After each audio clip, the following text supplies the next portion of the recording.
नमस्कार, भारत 24 में आपका स्वागत। मैं हूं आपके साथ महिमा सिंह कंवर। गुजरात में नरेंद्र मोदी के डार्क हॉर्स, जी हां, गुजरात में नरेंद्र मोदी के विश्वस्तों की मजबूत टुकड़ी सभी तबकों का समर्थन जुटाने में मदद कर रही है। ये टुकड़ी, इनमें केंद्रीय मंत्री, गुजरात के नेता और आनुषंगिक संगठन है।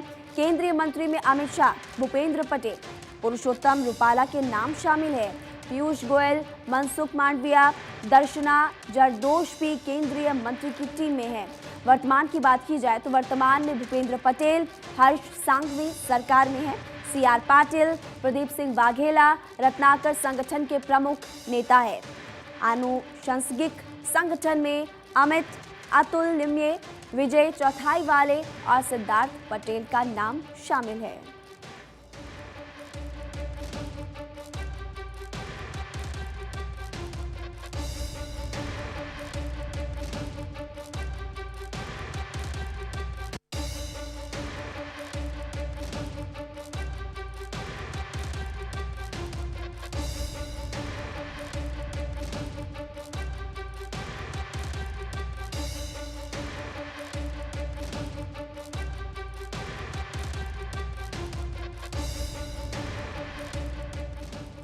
चलिए अगली खबर का रुख करते हैं। गुजरात को फतह करने के प्रधानमंत्री मोदी के 10 सूत्र आपको बताएंगे। विजय रूपाणी से गुजरात में सियासी नक्शा पलट। जी हां, हार्दिक पटेल से कांग्रेस के जड़ों में डाला मट्ठा और आत्मनिर्भर गुजरात को लेकर डाला नौकरियों का चारा।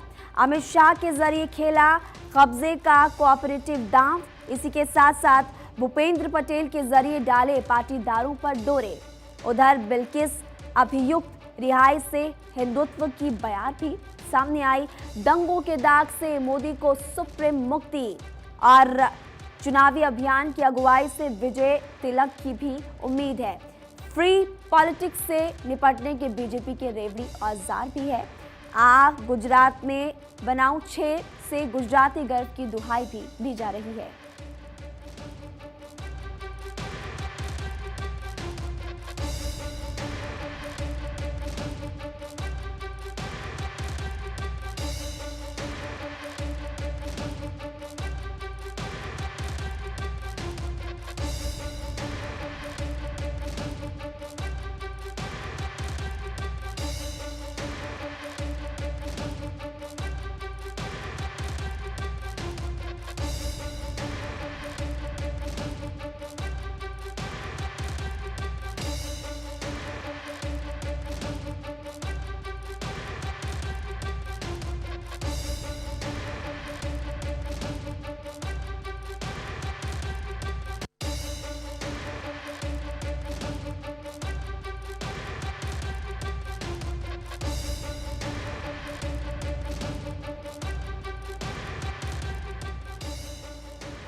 अब अगला सवाल कि कांग्रेस में काम चलाओ व्यवस्था कब तक? नए अध्यक्ष के चुनाव के बाद भी कांग्रेस में फैसले लंबित है। खड़गे नहीं कर पाए अब तक खुद की टीम का फैसला। 1 महीने से कांग्रेस एडहॉक मैनेजमेंट के भरोसे हैं और कर्नाटक, केरल सहित कई प्रदेशों में भी एडहॉक मैनेजमेंट। अब खड़गे के टीम भंग करने से कांग्रेस कार्य समिति भी भंग है। अब एक जंबो साइज की स्टीयरिंग कमेटी 4 दिसंबर को बनेगी। नई टीम को लेकर कांग्रेस से कोई संकेत फिलहाल नहीं मिल पा रहे। हालांकि पुराने महासचिव रिपीट होने की संभावना है। नए अध्यक्ष के निर्णय से अथॉरिटी मजबूत होगी। वहीं पर प्रतीकात्मक इस्तीफे का क्या मतलब है, ये भी बड़ा सवाल है। दिल्ली, गुजरात में भी पूर्णकालिक सिस्टम नहीं है, अब सब कुछ एडहॉक।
और अगला सवाल भी कांग्रेस पार्टी से जुड़ा हुआ कि सोनिया राहुल के बिना होगी स्टीयरिंग कमेटी में सोनिया और राहुल की भीड़। क्या कमेटी की पहली बैठक में दोनों शामिल होंगे या फिर नहीं, ये सबसे बड़ा सवाल है। सोनिया गांधी रोजमर्रा की राजनीतिक गतिविधियों से पूरी तरह से दूरी बनाए हुए हैं। उधर संभवतः स्टीयरिंग कमेटी की बैठक में शामिल नहीं होंगी, इस तरह के कयास लगाए जा रहे हैं। पिछले 24 साल में अपवाद को छोड़कर सोनिया मौजूद रही हैं, लेकिन इस बार क्या होगा, ये सबसे बड़ा सवाल। लेकिन राहुल गांधी जरूर कई बैठकों से गायब नजर आते हैं। भारत जोड़ो में व्यस्तता से राहुल के आने पर भी संशय बना है। खड़गे के शपथ ग्रहण में राहुल आए थे दिल्ली, अब सोनिया और राहुल नहीं होंगे तो पूरा मंच खड़गे के हाथ में होगा।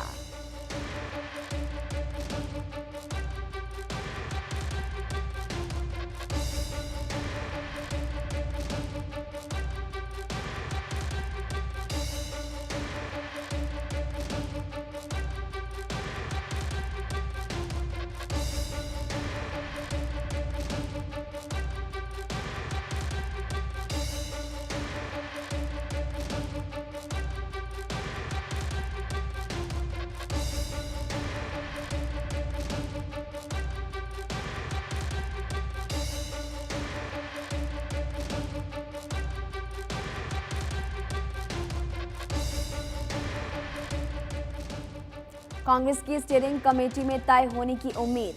अखिल भारतीय कांग्रेस कमेटी का अधिवेशन कब और कहां पर होगा? कांग्रेस के जानकार सूत्रों ने इस बात के संकेत दिए हैं। फरवरी के अंत या फिर मार्च के पहले हफ्ते में अधिवेशन की उम्मीद है। फरवरी के पहले हफ्ते में राहुल गांधी की भारत जोड़ो यात्रा चूंकि पूरी हो रही है, कोई बाधा नहीं होने पर 5 से 7 फरवरी तक श्रीनगर पहुंचने की उम्मीद है।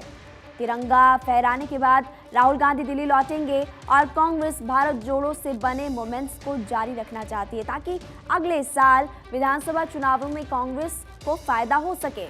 भारत जोड़ो की समाप्ति और बजट सत्र के अवकाश में अधिवेशन संभव है। जनवरी के अंत में बजट सत्र के बाद दूसरे हफ्ते से 1 महीने का अवकाश होगा। फरवरी के तीसरे हफ्ते से मार्च के दूसरे हफ्ते तक का समय होगा। इसके साथ ही कांग्रेस को अधिवेशन की रूपरेखा तय करनी होगी। अगले साल मई में खड़गे के गृह प्रदेश तक कर्नाटक की बात की जाए तो उनका गृह प्रदेश है। कर्नाटक में विधानसभा चुनाव होने हैं। कर्नाटक में ही अधिवेशन कर खड़गे के नाम पर मुहर लगने के संकेत है। कांग्रेस के इवेंट से चुनाव फायदे की भी उम्मीद जता रही है।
अगली खबर का रुख करते हैं हिंदी प्रदेश में भारत जोड़ो की कठिन डगर। हिंदी प्रदेश में एंट्री के साथ ही मुश्किलें शुरू हो चुकी है। 6 राज्यों में यात्रा गुजरी और सभी राज्यों में मुस्लिम आबादी भी। राज्यों में भी हिंदू, मुसलमान और पाकिस्तान की पॉलिटिक्स भी नजर आई, लेकिन कहीं पाकिस्तान जिंदाबाद के नारे का विवाद नहीं हुआ। मजबूत आदिवासी कांग्रेस नेता उमंग सिंघार पर केस दर्ज हुआ। भीड़ में कभी राहुल फंसे तो कभी प्रियंका। यात्रा में पहली बार प्रियंका को लेकर भी सवाल उठे। ओंकारेश्वर में ध्यान लगाने पर भी राहुल ट्रोल हुए थे।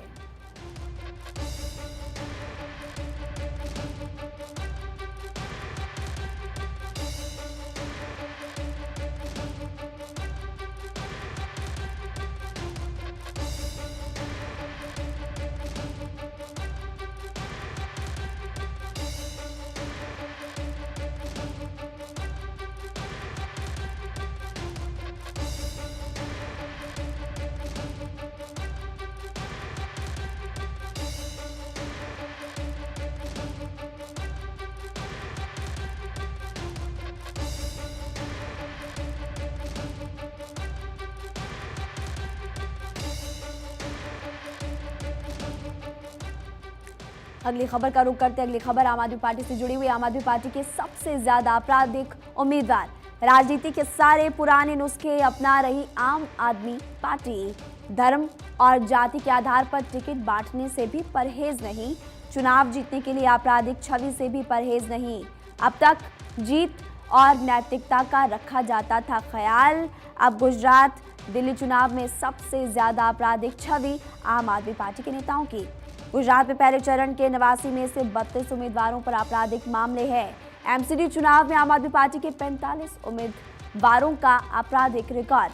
आपराधिक छवि के उम्मीदवारों को टिकट देने में आम आदमी पार्टी अव्वल है। दोनों जगह पर सबसे ज्यादा करोड़पति उम्मीदवार भाजपा के।